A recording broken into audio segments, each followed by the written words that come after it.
Halo semuanya, perkenalkan aku Teja Widya Budiani. Pada kesempatan ini, hari ini aku mau nge-review buku berjudul Janji. Selamat mendengarkan. Nah, detail buku ini berjudul Janji. Penulisnya adalah Terelie. Buku ini bergenre fisik, inspiration drama, kehidupan, dan religi atau lebih ke islami. Buku ini dipublikasikan tahun 2001, tepatnya 20 Juli ya. Dan buku ini tentunya diterbitkan oleh PT Sabak Grip Nusantara. Buku ini cukup tebal, dia berjumlah halaman 486 halaman. What the book's about? Tentang apa sih buku ini? Buku ini bercerita tentang pencarian sosok Bahar, seorang murid nakal yang telah lama hilang, dan oleh 3 remaja nakal yaitu Kahar, Baso, dan Hasan harus dicari di mana mereka diberi tugas oleh Buya. Ya, supaya apa? Supaya mereka itu bisa keluar dari pesantren. Soalnya mereka nakal banget. Dan tugas terakhir dari Buya itu mereka harus pergi dari pesantren untuk mencari Bahar tersebut.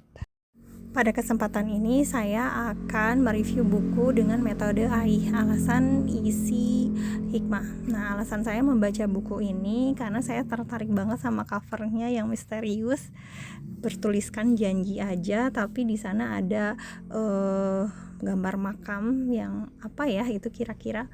Terus yang kedua itu karena karya buku ini sangat populer banget, apalagi karya ini karya Terelie. Dan yang terakhir itu banyak banget orang-orang yang nge-review buku ini, membuat saya tuh semakin penasaran tentang isinya apa. Yang kedua ada isi dari buku ini tuh sangat menarik sekali, berawal dari 3 bocah nakal yang pesantren yang bertekad untuk bisa diusir dari pesantren tersebut supaya buyanya marah. Alih-alih marah, justru mereka malah diberikan tugas untuk mencari sosok Bahar, salah satu murid nakal yang dulu sempat Buya usir dari pesantren. Jika mereka berhasil melupakan Bahar, maka mereka bisa langsung lulus dari pesantren dan boleh pergi dari pesantren selamanya. Mereka sangat semangat sekali hingga akhirnya perjalanan pun dimulai. Perjalanan sebelumnya 3 hari saja, tapi dari buku ini terasa lama karena setiap episodenya sangat seru. Mereka menemukan banyak hikmah meski mereka tidak bertemu Bahar secara langsung, tetapi mereka mengenal sosok Bahar yang luar biasa dari cerita orang-orang yang pernah bertemu Bahar. Hingga akhirnya mimpi Buya pun terjawab. Dari perjalanan 3 bocah nakal tersebut, Bahar bisa jadi seperti orang karena yang pertama harus hormat dari tetangga, bantuan tetangga, selalu melindungi yang lemah dan teraniaya. Ketiga, senantiasa jujur dan tidak pernah mencuri. Keempat, sabar atas apapun ujianmu. Dan kelima, bersedekah. Itu adalah pusaka yang diberikan Buya.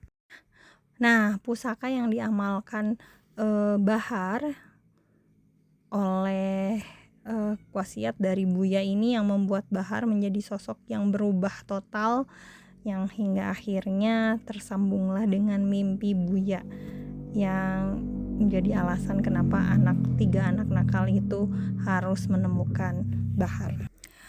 Dan yang terakhir adalah hikmah. Hikmahnya setiap orang berhak dan mampu berubah.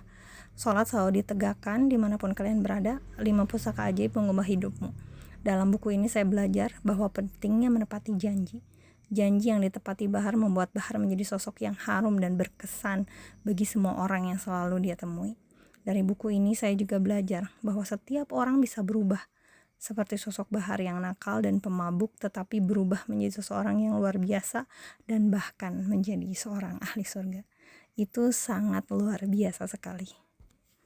Nah, itu dia cerita reviewan dari saya. Semoga kalian merasa tertarik ya. Terima kasih.